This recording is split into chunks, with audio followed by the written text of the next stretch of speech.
Yeah, so you can see we're just making some adjustments with the stake boats up here for our lane 4 crew. Oh, that was a quick adjustment because off we go. Oh, yeah. Actually looked like lane 2 wasn't quite ready. Pittsburgh looked like they kind of just missed part of that stroke of the start. Not missed the stroke, but maybe a half a stroke off the start. I'll be honest, if they're moving a stake boat, I wasn't ready, and I'm not even rowing. Yeah.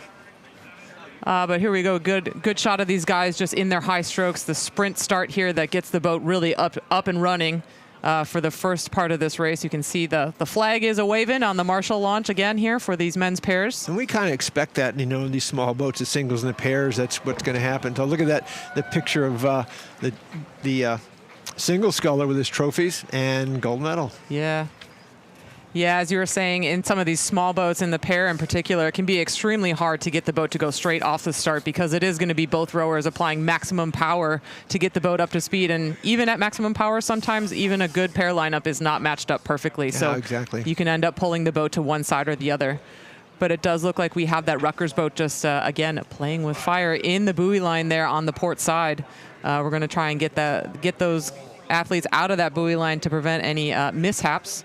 We want everyone to stay in their boats for this whole 2K. So it actually looked like that the Rutgers boat they were flagging might have been in the lane and next to them, lane 3, and they had to flag them back into their proper lane.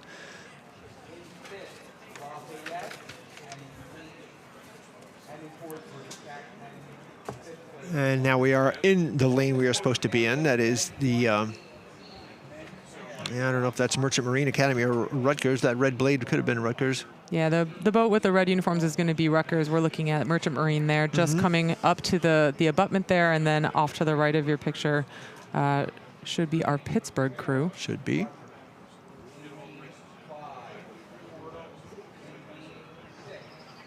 Oh, and there's our flag again. Flags behind the abutment, and again, of course, this seems to be common, and as you're seeing in each of these races, is trying to help these people get through the bridge. They want to get through them safely.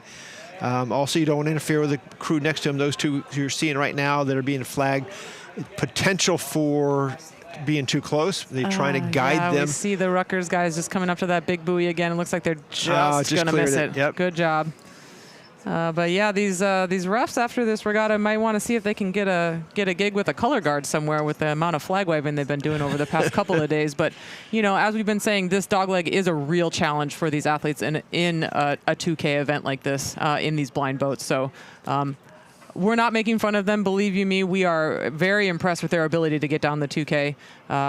It is a real deal to do this and take it on in a pair or a double or a single. So the referees with the flags are not just flagging them; they give them an audible signal, and they'll give the call of that. Say, for example, Rutgers, and they'll flag them off to the one side, or they'll give the name of the other one, so they know who they're talking to. They're not just waving a flag at somebody, because you may not know in your tunnel vision of rowing if it's me or if it's not. Yeah, usually they'll address you by your school or your club to let you know that they are addressing your boat specifically. But we're looking at a couple of our crews here on the far side or the top of your picture. Just our Oklahoma City crew maybe just falling off the pace.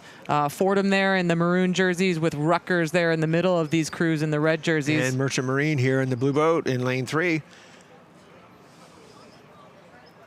Yeah, the Merchant Marine boat being stroked by Will Roberts from Atlanta, Georgia. His bow, Cameron Rothley, is the captain of the Merchant Marine crew. See, these guys look like they're doing a really good job with this field, just handling the turn, handling the conditions, and also this really great competition that they're getting from this Rutgers boat in this grand final. Now, I was looking at that Merchant Marine boat. They're just getting extension with the length. They're reaching out. They're getting the body in position. They're getting the arms out. So they're getting a really long stroke, and they're obviously trained to handle that.